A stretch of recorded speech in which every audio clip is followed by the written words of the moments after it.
Madame Rector Magnificus, esteemed faculty board, highly valued listeners, good afternoon. It is an immense privilege to deliver this inaugural lecture.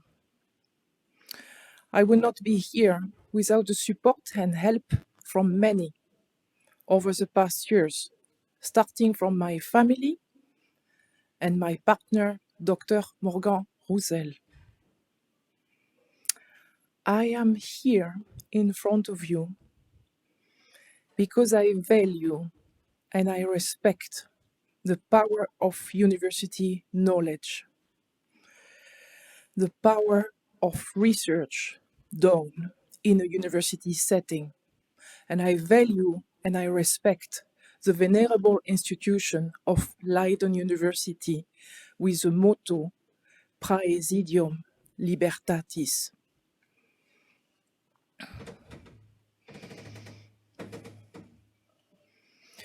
Present-day humans have godlike technology, but Stone Age emotions. Most of you in this room, like me, use a smartphone without being able to tell how that smartphone was manufactured, what materials, what techniques were used to build that smartphone. Like Michel Serres used to say, we carry our brain in our pocket. And that is because we are the product of 4 million years of cultural evolution. The first stone tool artifact that we know of was created almost 4 million years ago. The Neandertals, who disappeared 40,000 years ago. Disappeared 40,000 years ago. So there is 100 times more time in between us and the last Neandertals than in between the last Neanderthals and the beginning of human culture 4 million years ago. Yes, the past of humans is deep. All right, so within the past 40,000 years ago, we went from manufacturing stone tools, bone tools, to going to the moon and using smartphone. Our technology evolved into a godlike technology, but our biology seems to be not so different from the biology of Homo sapiens, who interbred with Neanderthals 40,000 years ago.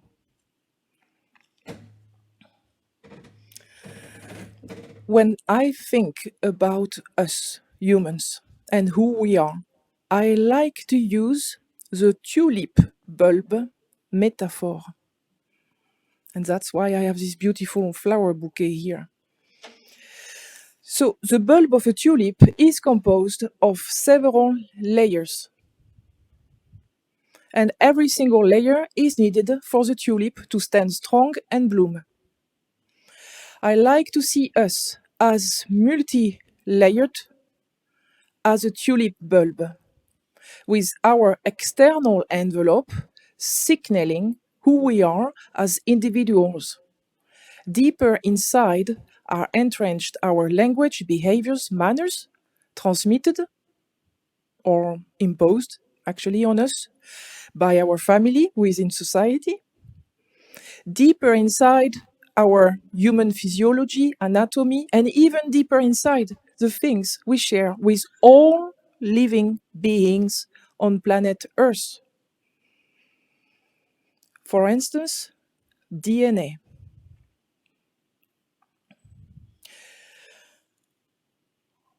So, but why is it useful to see us as a as multi-layered as a tulip bulb. Notre maison brûle. Our house is on fire. Et nous regardons ailleurs. And we are looking elsewhere. This is what the French president said 20 years ago at the Johannesburg Earth Summit. In Davos 2019, Greta Thunberg stated again, our house is on fire, and according to the IPCC, we have less than 12 years ahead of us to take action. 1 month ago, scholars showed in a paper published in Nature that we have 3 years to take action to limit warming to just below 2 degrees Celsius, and that 1.5 degree is still out of reach. How wise am I to be here today in this room talking about human evolution? Meanwhile, we are living in a state of climate emergency. Should I be supporting climate scientists? Should I turn myself into a climate scientist? Or into a social scientist? To help people who will be severely affected by climate changes? How wise am I? I believe realizing, understanding our multi-layered identity and how it came to be help us to better understand what we have in common with all other humans, all other living beings on planet Earth, while respecting and acknowledging our differences. Realizing the antiquity and the complexity of our multi-layered identity help us to become less arrogant toward other living beings, less arrogant toward other humans, past and present, and less demanding of ourselves. In this lecture, I'm going to talk about my research and the vision I have for human evolution archaeology in the years to come. Because in Leiden, everything starts from the research we do. And this is how we guarantee the state of the art of our education. Second, I will talk about education and how much I believe teaching about Neandertals, about humans who have now disappeared physically, but who still live in us, in our DNA, teaching human evolution, actually teach us about our human condition.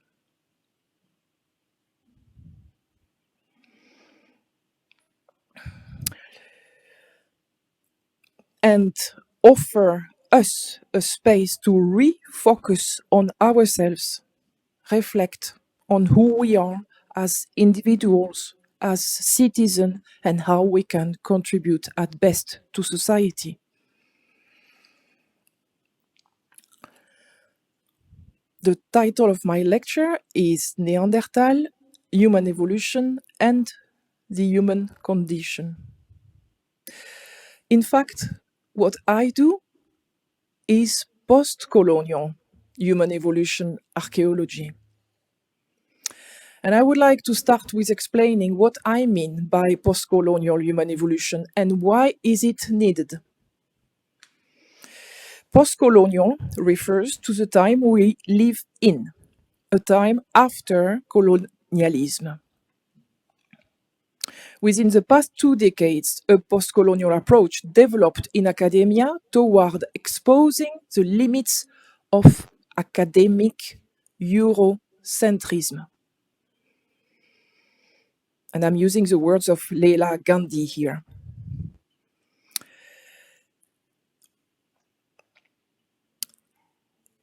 And quoting her, it can be currently understood as a philosophy of renunciation, unquote.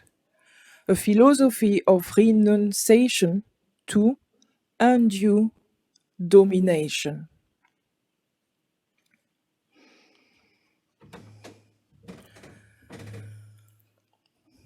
But Neandertals are dead long ago.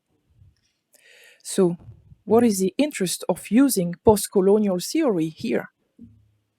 Can we adopt a superior attitude, some would say a racist point of view, toward long dead people? Scholars are embedded in the societal context they live in. And this is even more sensitive for scholars studying humans. 140 years ago, Dr. Léo Testu, who was a very well established scholar in France, was researching the origin of what is then called the human races, the white race, the yellow race, and the black race, he said, based on a few fossil human skulls discovered in the south of France.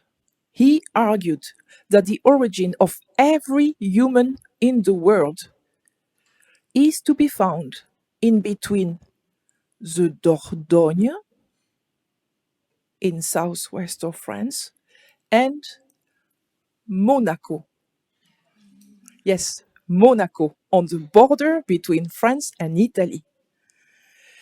Okay, so this was soon to be contradicted by new evidence, but why was he able to argue that the origin of all current humans were to be found within those few hundred kilometers in the southwest of France?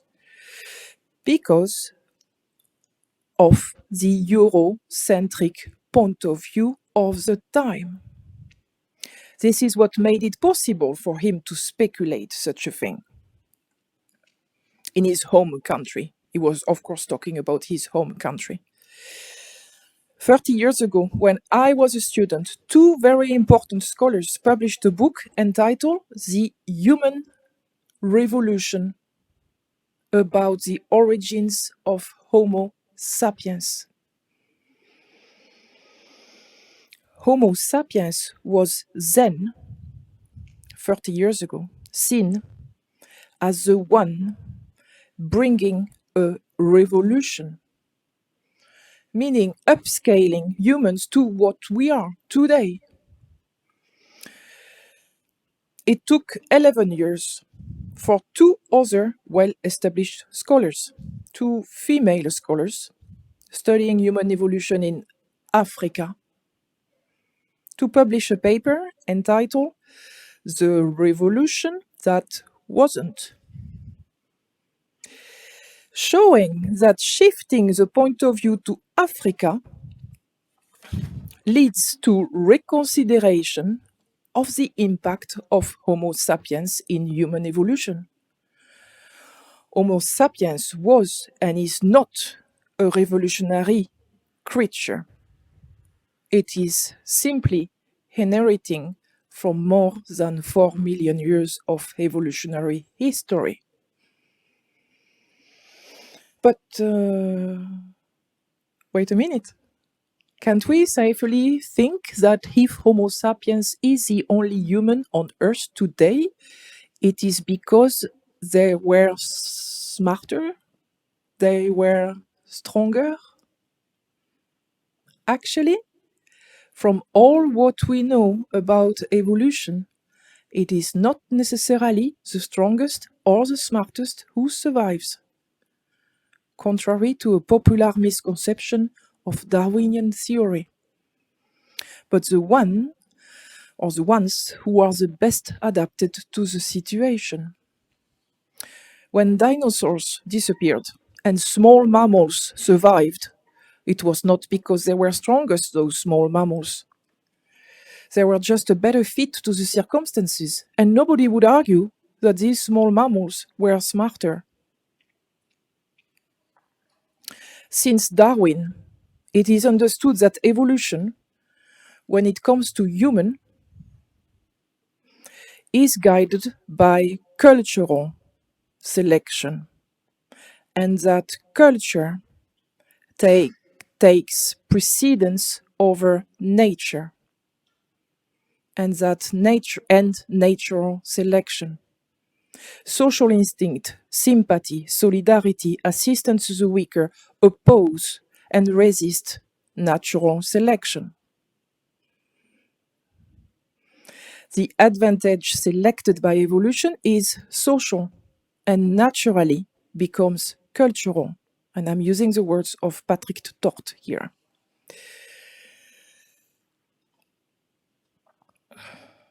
In 2014, two of my former supervisors, including Leiden professor Will Robrooks, wrote a seminal paper entitled Neanderthal Demise, an analysis of the modern human superiority. They raised awareness on the propension of our field to put ourselves on a pedestal position, in a superior position, with no data to do so. Within the past decade, several studies published by our research group in Leiden contributed showing that Neanderthal technology was not and cannot be taken as inferior to contemporary Homo sapiens technology.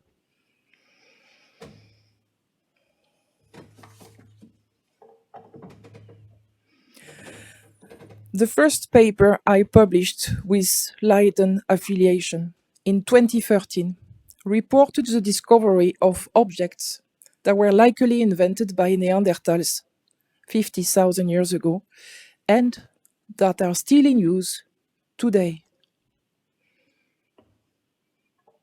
Here, I have an example of one of those 40,000 years old lissoirs made out of bone and used to work hide.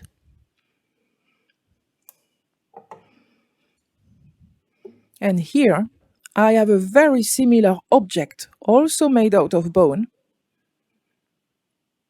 but used by the grandfather of my colleague, Professor Josephine Jordens.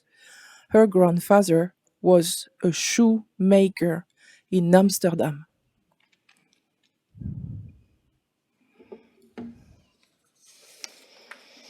So, this helps us to realize that we are still using technology that was invented dozens of thousands of years ago.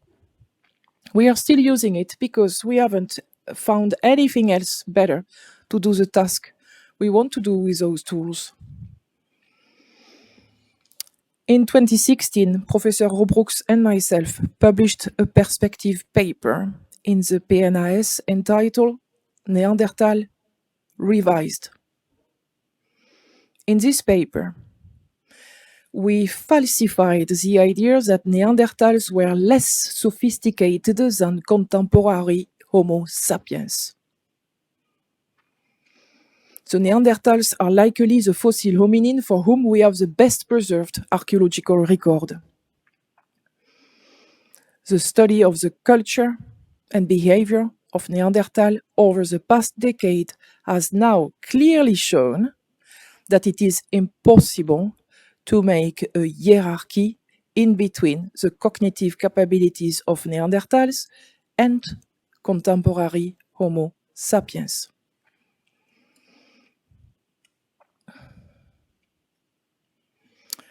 Another latest development showing our involvement in practicing post-colonial human evolution at Leiden is my involvement in how to practice ancient DNA analysis.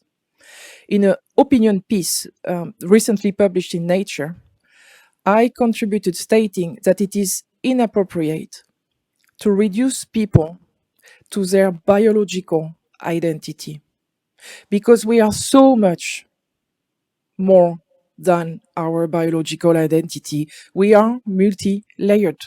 And our biology is only one layer in between several other layers. Also, in this paper, we highlighted the absolute necessity to hear and involve local stakeholders from the start of the research and especially and above all when working abroad.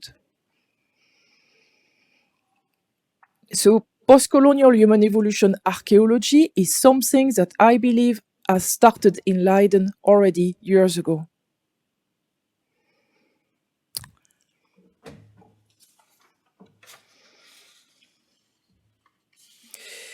And has started in parallel to the development of post-colonial historical archaeology that developed in Leiden in particular under the impetus of Professor Martin Jansen.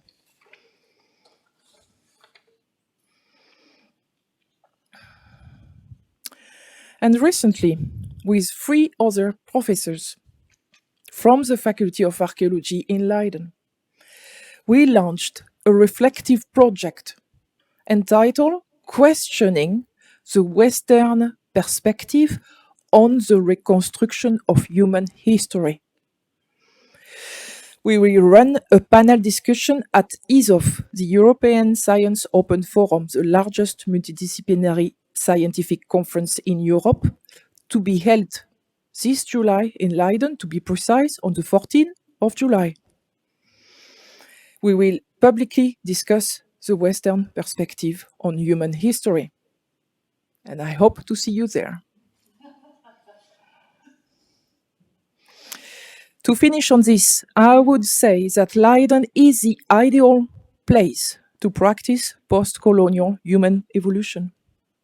Also because it is decentered toward places in Europe where lots of fossil remains and Pleistocene archaeology have been discovered, making it easier for us to step back.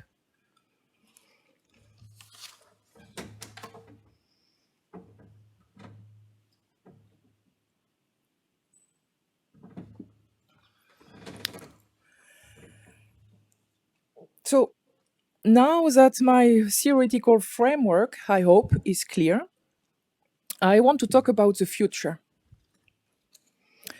I want to talk about what do I want to do with my research and my teaching in the coming years. Homo sapiens means man, the knowledgeable man, the wise man. I suggest we stop calling ourselves Homo sapiens because we have no evidence that we were more knowledgeable than the humans who have now physically disappeared. Contrary to a popular idea that biology is controlling who we are, current humans are cultural in almost all aspects of their life. I recommend, for instance, the book of Cecilia Hayes, Cognitive Gadgets. Culture is dictating and driving who we are. But how and when did culture become so important? When did culture start to influence our biology? Ian Hodder is an historical archaeologist who formulated a theory of the relationship between humans and things. He argues that humans and the things they create are entangled. Humans, for him, are in a web of relationships with the things they create. And it's like a spider web, very difficult to go out, and always growing. The number of things used by human is always growing. Let's take Otzi, this ice man who lived 5,000 years ago and was found a decade ago in the Alps, in the melting ice.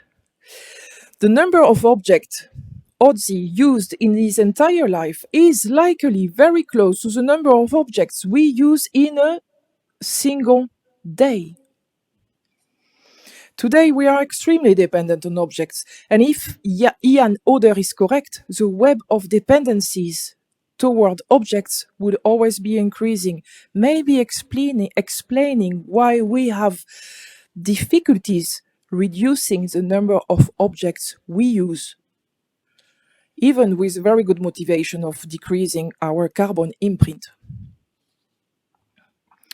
Also, we often do not realize that these objects entrench us in a network of dependencies with other humans, but also with the natural resources used to manufacture these objects. For instance, 40,000 years ago, when in need to communicate a message to someone, one would walk to this person, or maybe ask somebody else to bring an object with a specific meaning to that person. That object would be, say, a fox tooth. 40,000 years ago, the person sending the fox tooth, likely pierced one with a horn, would be fully aware of the fact that that tooth is a fox tooth, would be fully aware about how that tooth was extracted from the skull of the fox, how the fox was captured, and also how the tooth was pierced, and by who. In the Middle Ages, so closest to us, when sending a message, people would use parchment. These people would know that this parchment was manufactured from hide, usually veal hide. Today, we send a message using our smartphone. We have very little knowledge about the natural resources used to make that smartphone.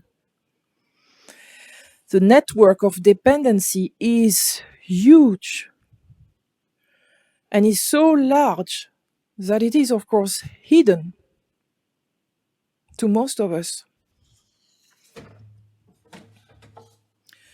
So, in my view, stopping calling us Homo sapiens and instead see us as Homo faber, Homo the tool maker, help us to realize who we are and how did we came to be in a more accurate way. But it may as well help us to realize the constraints we are embedded in today with our never seen before entanglements with objects, and hence help us to better deal with the challenges we are facing when trying to reduce our carbon imprint to ensure our planet stays livable. Man, the toolmaker, Homo faber, is a very old idea, already pointed out by philosophers in the antiquity. The French philosopher Bergson was the first one to use the wording Homo faber.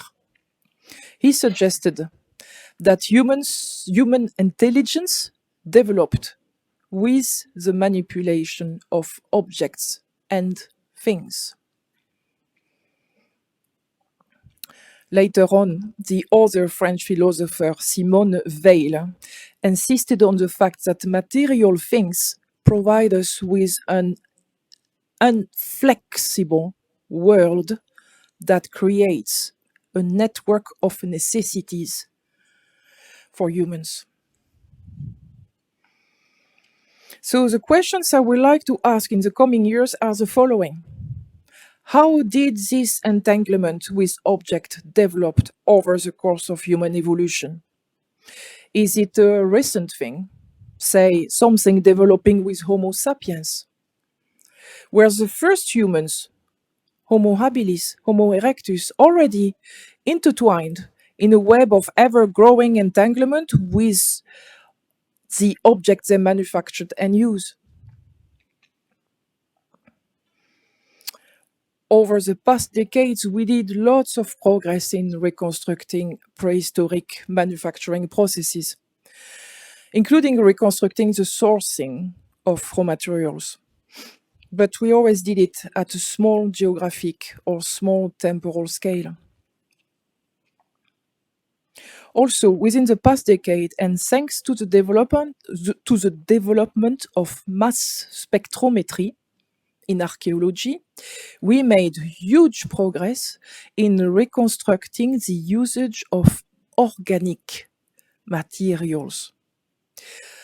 Organics usually preserve less easily than minerals. So organics, like glue or fat, needs to be searched for and require dedicated chain of analysis to uncover them. We have now done enough progress to be able to reconstruct whole manufacturing processes with not only the mineral component but also the organic component. Last, network analysis, applied to archaeology, has developed over the past years, and it is certainly a tool that will be very handy to display networks of dependencies. And it can likely be tailored and transferred to human evolution archaeology. I think we are ready to work toward reconstructing the evolution of entanglements with objects through time. And I think we are ready to test the Homo faber hypothesis, where culture is dictating and driving who we are since for the past 4 million years.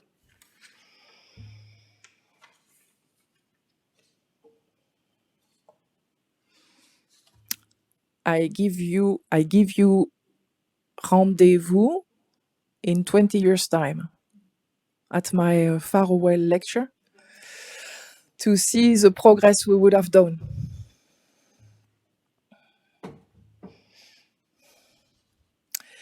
The second point I would like to develop in the coming years with my research group is the analysis of objects with the support of artificial intelligence.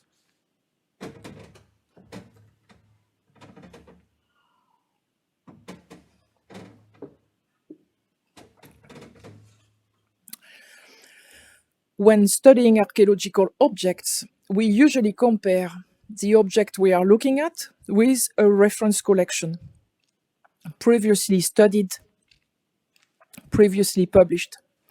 We mostly do this mentally. Of course, we also use measurements to compare size and shape, but most of the classification actually relies upon mental classification. We face several challenges. First challenge is the quantity of objects we need to classify. In almost every single unit I have excavated, we uncovered several thousand of archaeological objects. Second challenge, these objects are human-made in pre-industrial time, of course. So they are highly variable. Not one is looking like the other one. This variability is a consequence of the natural heterogeneity of the materials used, but also a consequence of the errors made by the craftsperson, themselves depending on the level of their personal knowledge and know-how. So several sources of variability that are difficult to decipher. Mentally classifying thousands of variable objects in distinct categories is overwhelming. Not only we spend a lot of time doing this, but the whole process is not easily reproducible.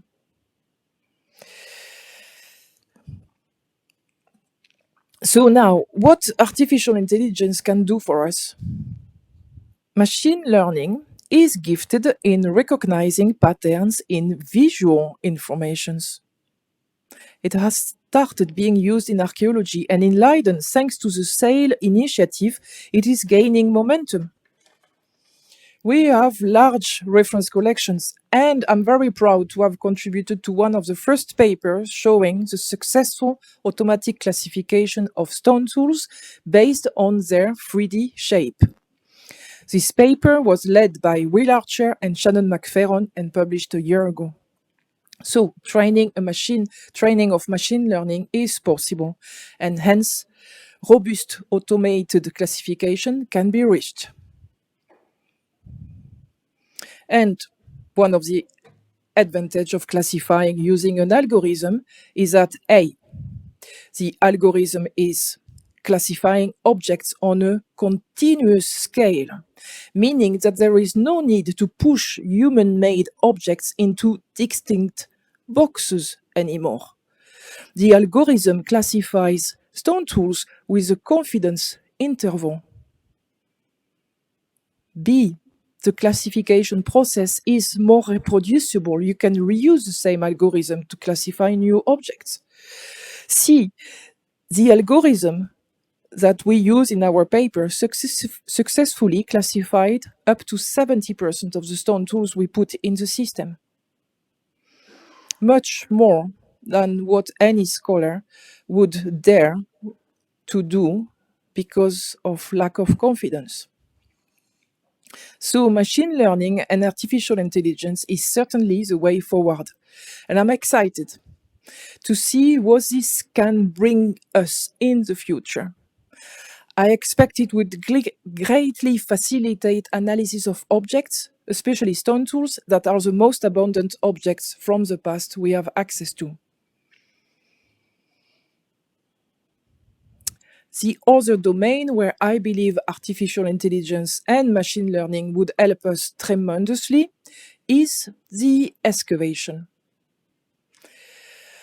On the excavation, we mostly rely on our senses. Senses of sight, senses of touch,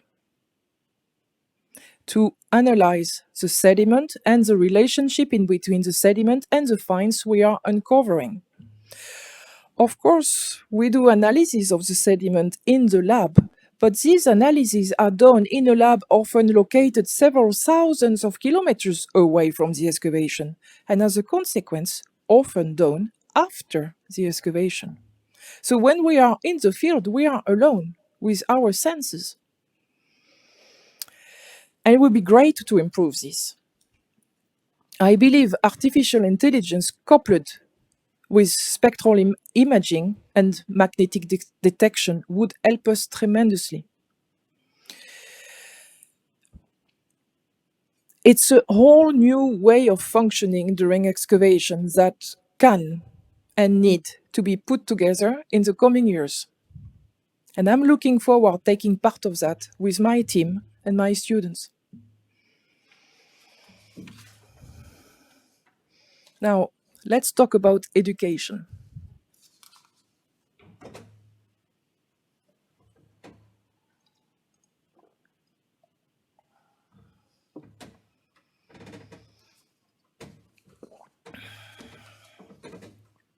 And how teaching human evolution using a post-colonial approach contribute to empower future citizens by helping them to realize who they are and how they want to contribute to society.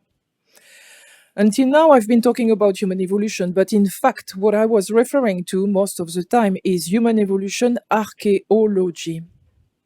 So the study of the evolution of humanly made objects and humanly created things over the past 4 million years. But is human evolution archaeology a hard science? Or is it part of the humanities? Actually, it is both. Quoting Professor Robrooks, it is a many sciences.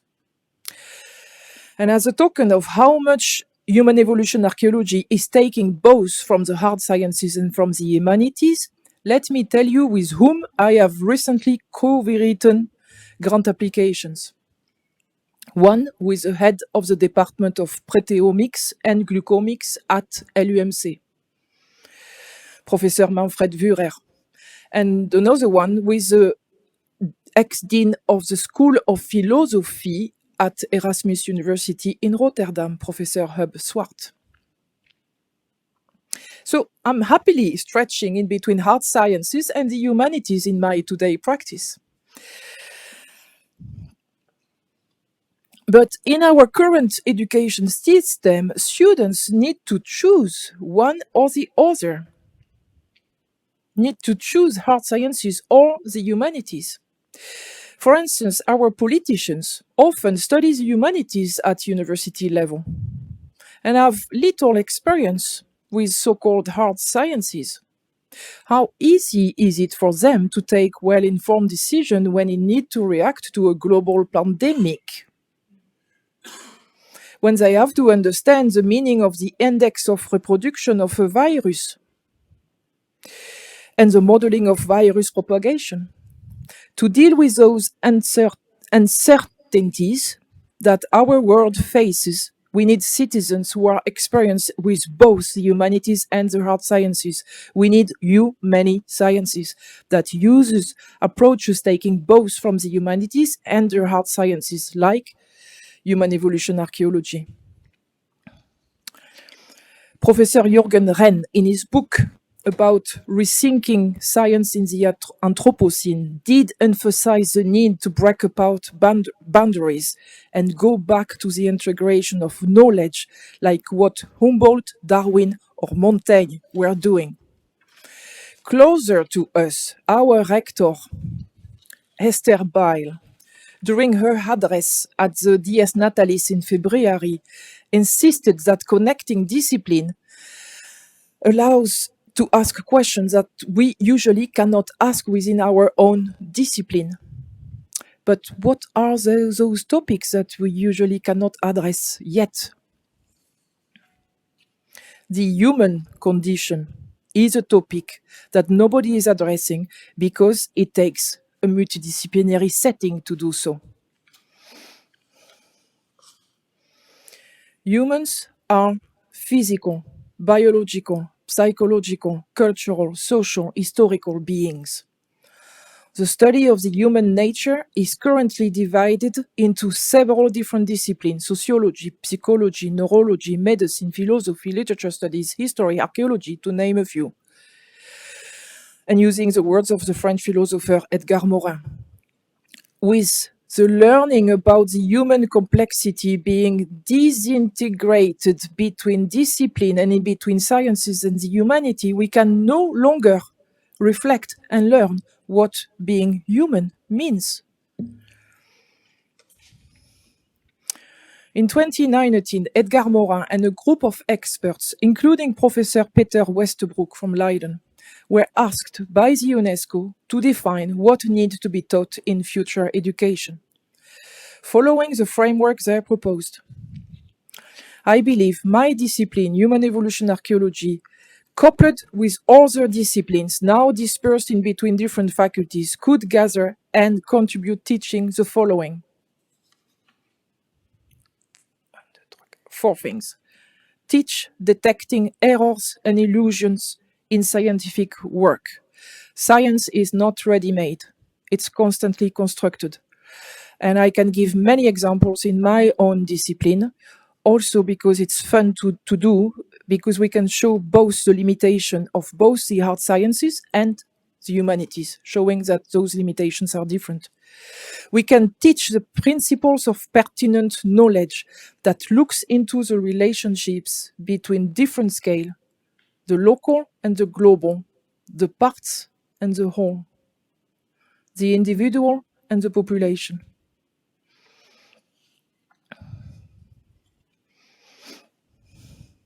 In my own discipline, this is something that I can easily do, discussing the relationship between Neandertals and Homo sapiens. I can do it at the scale of Europe. I can do it at the scale of 2 individuals who sat at the same site. We can teach how to deal with uncertainties. I believe the excavation is providing exceptional opportunities to teach how to deal with uncertainties. On an excavation, you never know what you're going to find. You always have to adjust on the fly, knowing that you cannot go back, Because when excavating, you are removing sediment, object, and finds that you are uncovering. So, in fact, you are actually destroying the archive that you are studying.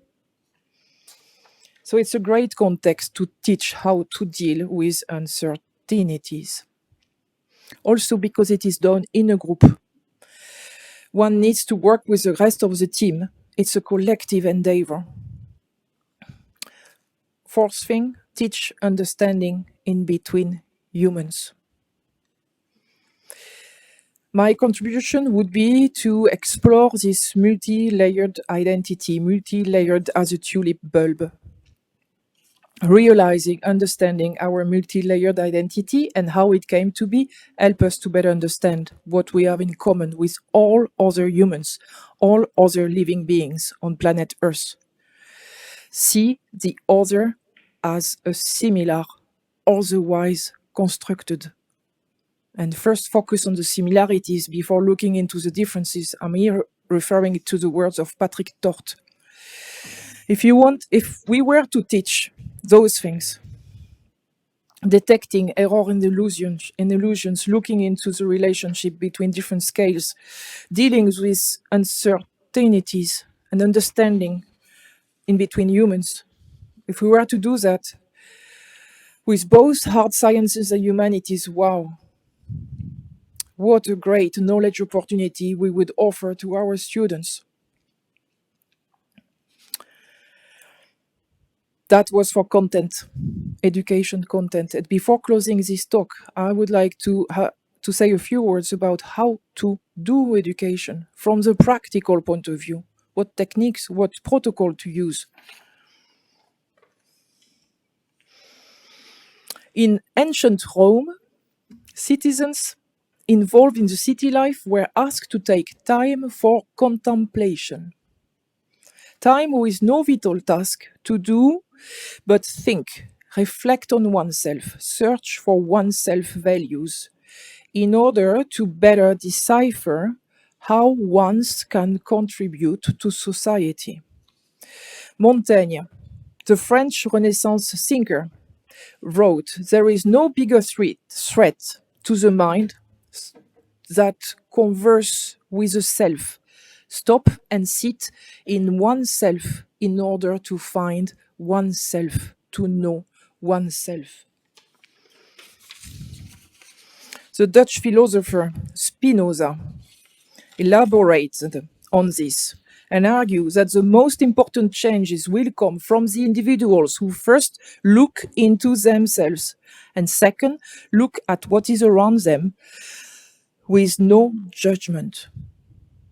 And I quote, "One will go well with others if one goes well with oneself."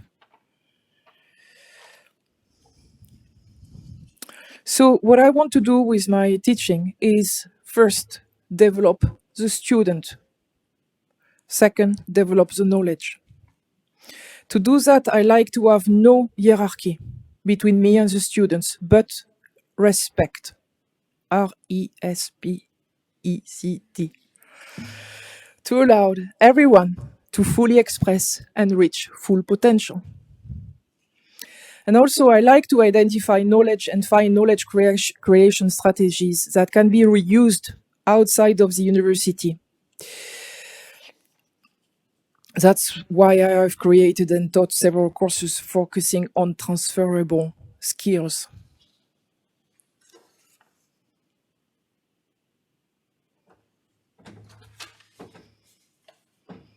Okay, we're getting to the end. A few words about management. Again, people first.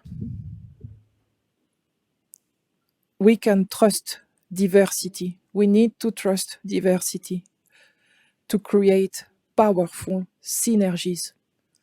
The best decisions are taken using different perspectives, different views. So to access those different views, it is necessary to actively practice empathy. And it's difficult. We all know that.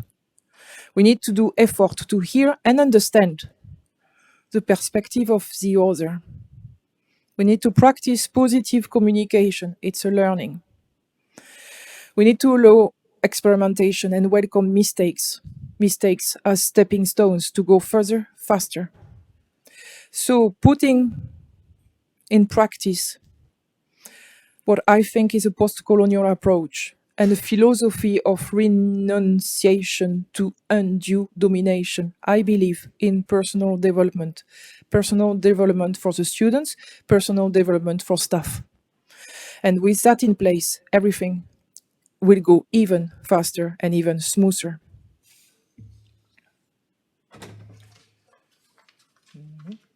Now, summing up. I've been talking in this inaugural lecture about the framework, the theoretical framework I'm using, post-colonial theory. I mentioned the progress we did in our understanding of past humans, specifically that Neanderthals cannot be said to have been cognitively inferior to current humans.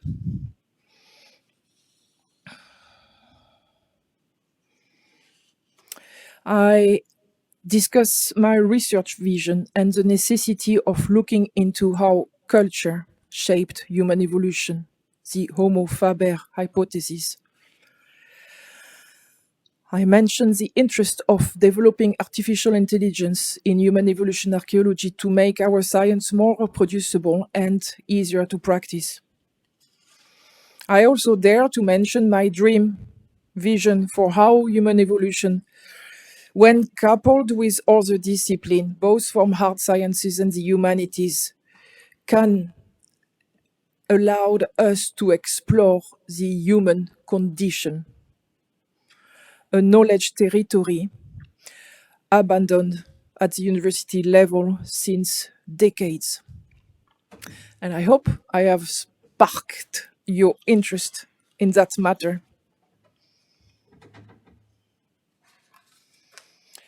Okay, last sentence. Almost.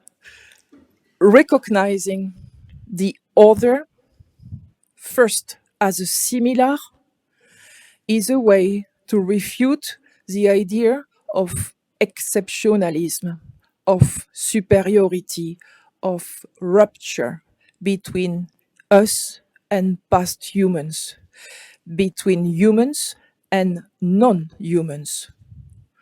I believe it is very powerful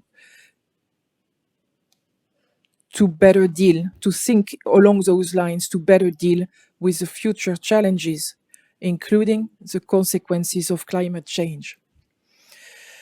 I thank you all for listening. I thank you all those who contributed to the creation of my appointment. I want to thank my first PhD students, Shumon Hussein, Paul Kozovic, Samantha Porter, Naomi Martisius. I want to thank Professor Corinne Hoffmann and Professor Joanita Vrom for their support. I want to thank my current postdoc, current PhD students, my graduate and undergraduate students, thank you for coming, who are enthusiastically working with me in the Neanderthal Legacy Project and in the Human Origin Project, Hig Heb Gezegd.